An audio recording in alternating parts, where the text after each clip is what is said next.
Hawker প্রসঙ্গে যদি একটু আসি তাহলে দেখব প্রশাসনিক বৈঠক দুটো প্রশাসনিক বৈঠক হলো। প্রথমে সুজিত বসুকে বললেন এবং আরও নেতৃত্বকে বললেন, কিন্তু একবারও ফিরহাদ হাকিমকে বললেন না। উল্টে বললেন যে কর্পোরেশনের গায়ের উপরে কি করে হকার বসছে তা দেখতে।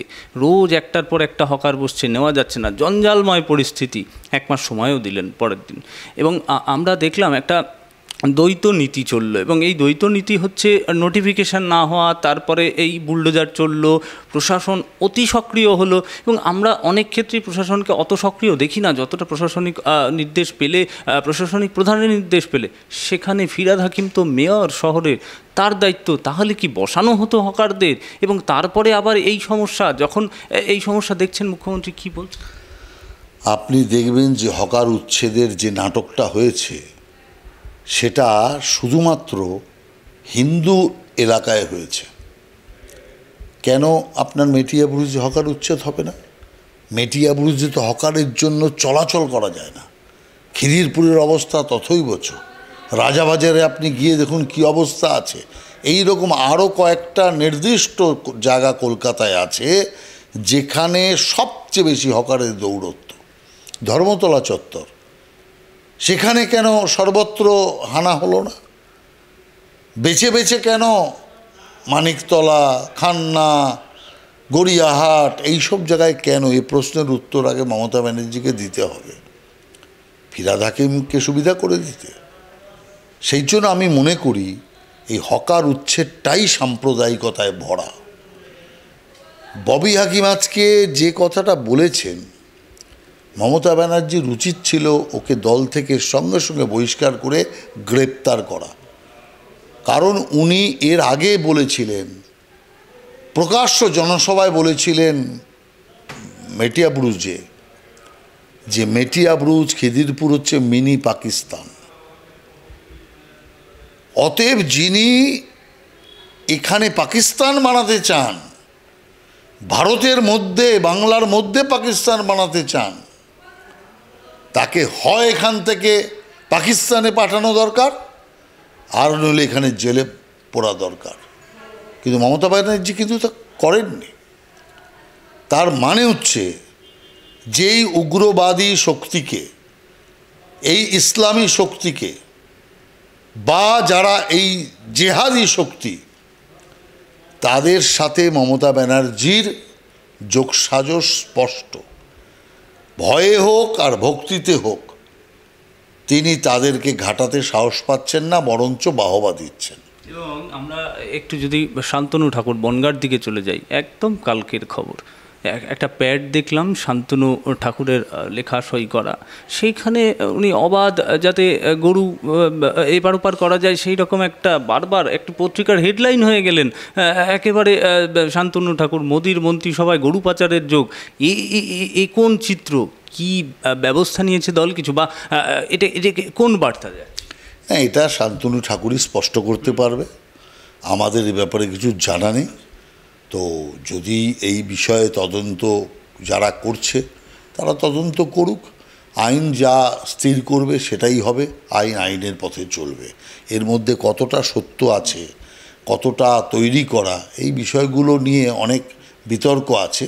কিন্তু আমরা মনে করি যে সত্য যেটা, সেটা প্রকাশ করার জন্য, তার জন্য তদন্ত হোক, এবং তদন্তে যেটা হবে সেটাইকে আমরা মেনে নেব।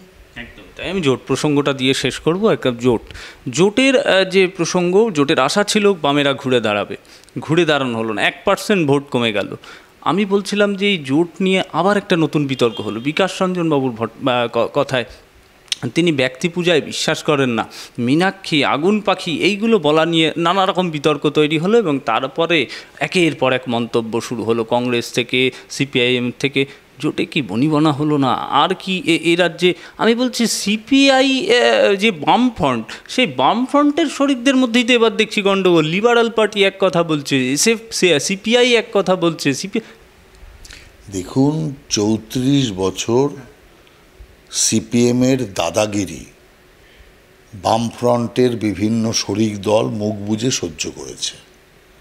কথায় কথায় সিপিএম বলতো তাড়িয়ে দেবে, আর তাড়ানোর ভয়ে, সরকার থেকে নাম কেটে যাবে তাই ভয়ে এই আরএসপি, ফরওয়ার্ড ব্লক, সিপিআই, এই যত পার্টি আছে সব চুপ করে চোরের মতো মাথা নিচু করে বসে থাকতো, সিপিএমের হুকুম তামিল করত।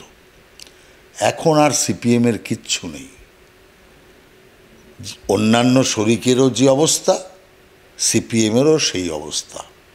এখন এত দুর্দশা সিপিএমের, কংগ্রেসকে ধরে আর গোপনে তৃণমূল কংগ্রেসের সাথে আঁতাত করে নিজেদের জমি ফেরানোর চেষ্টা করছেন।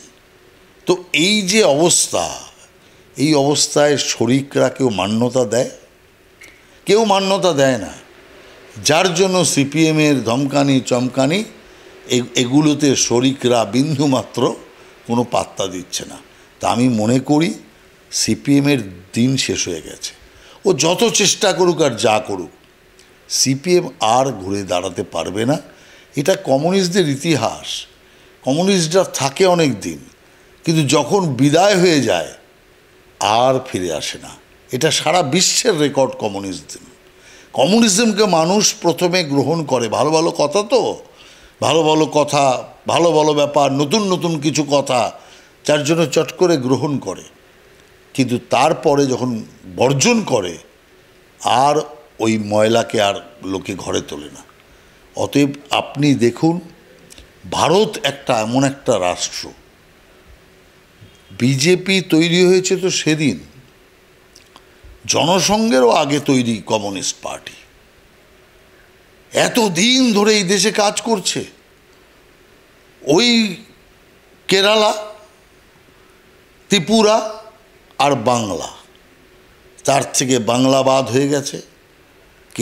ত্রিপুরাতে ধুয়ে মুছে শেষ, কেরালায় যাব যাব করছে। তো সারা ভারতবর্ষ কেন গ্রহণ করলো না কমিউনিস্টদের? তার কারণ ভারতের মানুষের যে দূরদৃষ্টি, তাকে আমি সেলাম করি। এত পার্টি এত কিছু করলো, কত ছোট পার্টি কত বড় হয়ে গেল। আর সারা দেশে কমিউনিস্ট পার্টি কংগ্রেসের তাবেদারি করে, এই পার্টির ওই পার্টির তাবেদারি করে, জোট বানিয়ে ওই সেই করে কিছুতেই কোনো সুবিধা করে উঠতে পারল না। কেন জানেন? প্রথম থেকে মানুষ দেখে নিয়েছে এরা ব্রিটিশের দালাল, এরা ব্রিটিশের গুপ্তচরের কাজ করেছে। স্বাধীনতা আন্দোলন যাতে ধ্বংস হয়ে যায় তার জন্য ব্রিটিশের টিকটিকির কাজ করেছে এরা। যে কারণে মানুষ, ভারতবর্ষের মানুষ ওদেরকে গ্রহণ করেনি। দুর্ভাগ্যের কারণে বাংলা আর ত্রিপুরা আর কেরালার মানুষ গ্রহণ করেছিল, কিন্তু তারাও বর্জন করেছে। সেই কারণে আমি বলছি যে এই কমিউনিস্টের আর কোনো আশা নেই। ও এই কংগ্রেসেরকে ধরে, ওই পার্টিকে ধরে, সেই পার্টিকে ধরেই ওদের চলতে হবে। এখন বামফ্রন্টও নেই, ওদের কোনো জোটও নেই। একদম একটা ছোট্ট জিজ্ঞাসা দিয়ে শেষ করব। জাস্ট দিলীপ ঘোষ বারবার বলছেন নির্বাচনের পরে বিজেপির মধ্যে যে থাকে যে একটা সমন্বয়, সেটাও কিন্তু লক্ষ্য করা যাচ্ছে না। দিলীপবাবু বলছে দলে কেউ ডাকছে না, বারবার চেষ্টা করছি, দলে কেউ যোগাযোগ করছে না। নির্বাচনের সময় উনি বলেছেন আমাকে একটা হারানোর চেষ্টা হয়েছিল, এরকম একটা ঘটনা। আমি বলছি নির্বাচনে কি সত্যিই কোনো কিছু ঘটেছে? দিলীপবাবু সিনিয়র লিডার, তার বিরুদ্ধে এরকম মন্তব্য করছেন। তৃণমূলে চলে যাবে কি না সে আশাও একটা দেখা যাচ্ছে। সত্যি কি যাচ্ছেন? দেখুন, আমি এই নিয়ে কিছু বলতে পারবো না। আপনি সরাসরি দিলীপদাকে জিজ্ঞাসা করবেন। দিলীপদা পার্টির একজন নেতা, পার্টির জন্য সময় দেন, কাজ করেন, এবং ওনার মনে যা কিছু আছে সেটা উনিই বলতে পারবে। আমার সাথে কোনো কথাও হয়নি এই ব্যাপারে, অতএব আমি এই ব্যাপারে কিছু বলতে পারবো না। দিলীপদাই ওনার এই বক্তব্যের স্পষ্টীকরণ দিতে পারবেন। দলে কি সত্যিই বনিবনা সমস্যা হচ্ছে কোনো? সেটা উনি বলবে। বনিবনা যার সাথে ব্যাপার আছে তিনি বলবেন, অন্য কারো বলাটা সঠিক নয়।